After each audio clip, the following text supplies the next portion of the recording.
1 Raja-Raja pasal 21 ayat 1-29. Kebun anggur Nabot. Sesudah itu terjadilah hal yang berikut. Nabot, orang Yisrael, mempunyai kebun anggur di Yisrael, di samping istana Ahab, Raja Samaria. Berkatalah Ahab kepada Nabot, "Berikanlah kepadaku kebun anggurmu itu, supaya kujadikan kebun sayur, sebab letaknya dekat rumahku. Aku akan memberikan kepadamu kebun anggur yang lebih baik daripada itu sebagai gantinya. Atau, jikalau engkau lebih suka, aku akan membayar harganya kepadamu dengan uang." Jawab Nabot kepada Ahab, "Kiranya Tuhan menghindarkan aku daripada memberikan milik pusaka nenek moyangku kepadamu." Lalu masuklah Ahab ke dalam istananya dengan kesal hati dan gusar, karena perkataan yang dikatakan Nabot, orang Yisrael itu kepadanya, "Tidak akan kuberikan kepadamu milik pusaka nenek moyangku." Maka berbaringlah ia di tempat tidurnya, dan menelengkupkan mukanya dan tidak mau makan. Lalu datanglah Isabel istrinya dan berkata kepadanya, "Apa sebabnya hatimu kesal, sehingga engkau tidak makan?"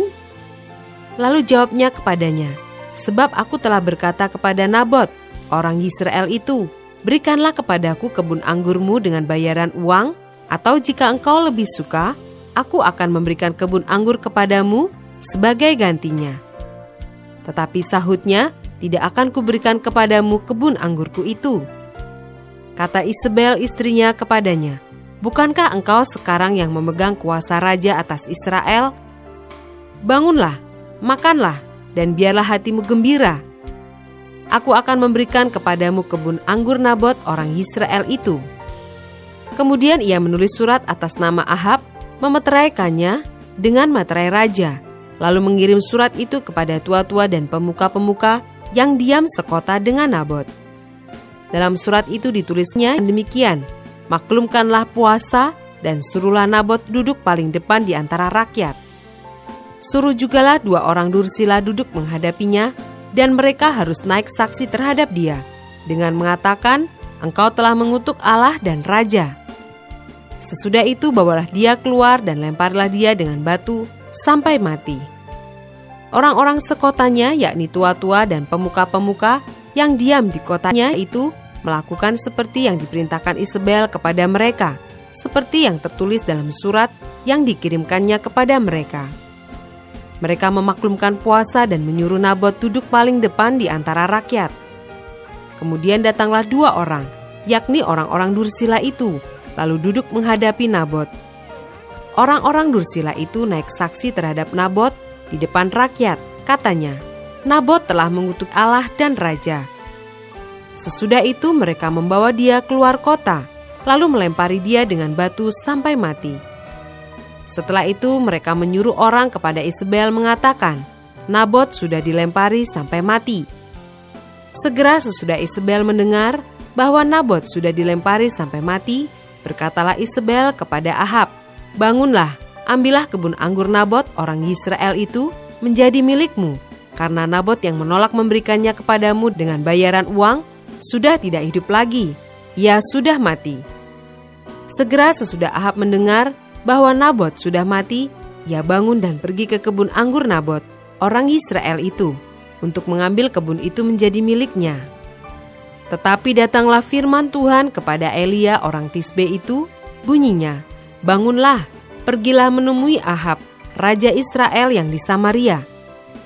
Ia telah pergi ke kebun anggur Nabot untuk mengambil kebun itu menjadi miliknya. Katakanlah kepadanya demikian, beginilah firman Tuhan, engkau telah membunuh serta merampas juga. Katakan pula kepadanya, beginilah firman Tuhan, di tempat anjing telah menjilat darah Nabot, di situ jugalah anjing akan menjilat darahmu." Kata Ahab kepada Elia, "Sekarang engkau mendapat aku, hai musuhku." Jawabnya, "Memang, sekarang aku mendapat engkau, karena engkau sudah memperbudak diri dengan melakukan apa yang jahat di mata Tuhan. Sesungguhnya aku akan mendatangkan malapetaka kepadamu. Aku akan menyapu engkau dan melenyapkan setiap orang laki-laki dari keluarga Ahab, baik yang tinggi maupun yang rendah kedudukannya di Israel. Dan aku akan perlakukan keluargamu sama seperti keluarga Yerobeam bin Nebat dan seperti keluarga Baesa bin Ahia, oleh karena engkau menimbulkan sakit hatiku dan oleh karena engkau mengakibatkan orang Israel berbuat dosa. Juga mengenai Isabel, Tuhan telah berfirman, anjing akan memakan Isabel di tembok luar Yisrael. Siapa dari keluarga Ahab yang mati di kota akan dimakan anjing, dan yang mati di padang akan dimakan burung di udara. Sesungguhnya tidak pernah ada orang seperti Ahab yang memperbudak diri dengan melakukan apa yang jahat di mata Tuhan, karena ia telah dibujuk oleh Isabel istrinya. Bahkan ia telah berlaku sangat keji dengan mengikuti berhala-berhala, tepat seperti yang dilakukan oleh orang Amori yang telah dihalau Tuhan dari depan orang Israel. Segera sesudah Ahab mendengar perkataan itu, ia mengoyakkan pakaiannya, mengenakan kain kabung pada tubuhnya dan berpuasa. Bahkan ia tidur dengan memakai kain kabung dan berjalan dengan langkah lamban. Lalu datanglah firman Tuhan kepada Elia orang Tisbe itu. Sudahkah kau lihat bahwa Ahab merendahkan diri di hadapanku? Oleh karena ia telah merendahkan diri di hadapanku, maka aku tidak akan mendatangkan malapetaka dalam zamannya. Barulah dalam zaman anaknya, aku akan mendatangkan malapetaka atas keluarganya.